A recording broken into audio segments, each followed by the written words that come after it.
ancient Kemet, teachings and understandings and, didactic type of literature. And if you're like me, when I was younger, I started reading the Bible at a very young age, and I started getting involved in church and getting involved in reading about things that were moral instructions. And I took that very, very seriously when I was younger. And maybe you have the same thing. And I really believe if you teach a child when they're younger about what they should do, when they get older, they won't stray from it. Doesn't mean you're not going to have challenges. It doesn't mean there are going to be things you're going to have to do and decisions you make, but you will foundationally have a set of instructions that will help you make decisions about very important things in life. And I really feel like the people and the teachings of ancient Kemet, we've had translations of many of the things, many of the types of literature that came out of Kemet for well over 100 years now.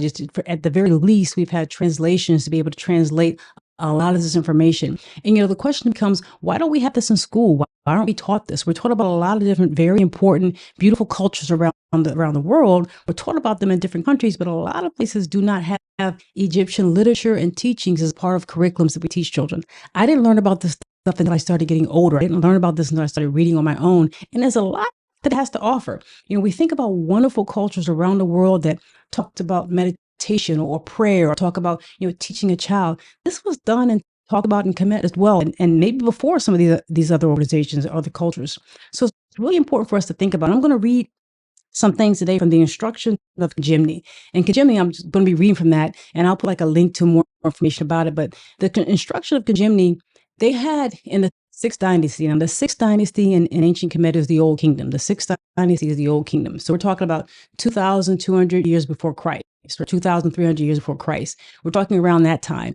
And there were documents that were written, things that were written down to teach maybe people who were in royalty, young royalty people who might be coming up and will take on important jobs within the government or the administration in ancient Kemet. Or maybe they were a young scribe and they were being taught how to conduct themselves as they take on their responsibilities within the organization that they were going to be leading or being a part of. So there were different ways that they use this in their schools, if you will, and for different reasons for how you would teach people.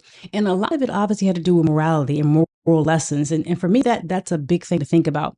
And when you start to read it, you start to realize there are similarities to people who study internally that you can see all around the world. There are similarities. And I'll give you an example.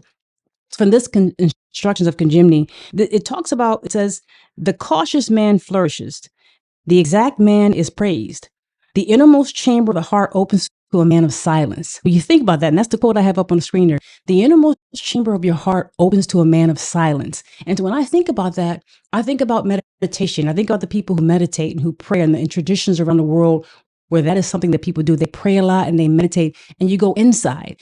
So this is something that, before a lot of the religious organizations and things like that we may be familiar with now, these people are talking about the innermost chamber of your heart opens to a person of silence. You begin to have things open up to you when you go inside and you think through things, and you're silent in what you do. In addition to that, it said, wide is the seat of a man who has gentle speech, but knives are prepared against one who forces a path. So it essentially says, if you have a gentle speech, the way is open to you. If you're forceful and kind of evil in the way you speak, well, that might be a way of death. That may be what's coming to you. And that your path will not advance when you try to use evilness or forcefulness to get your way done. Your path will not advance in life.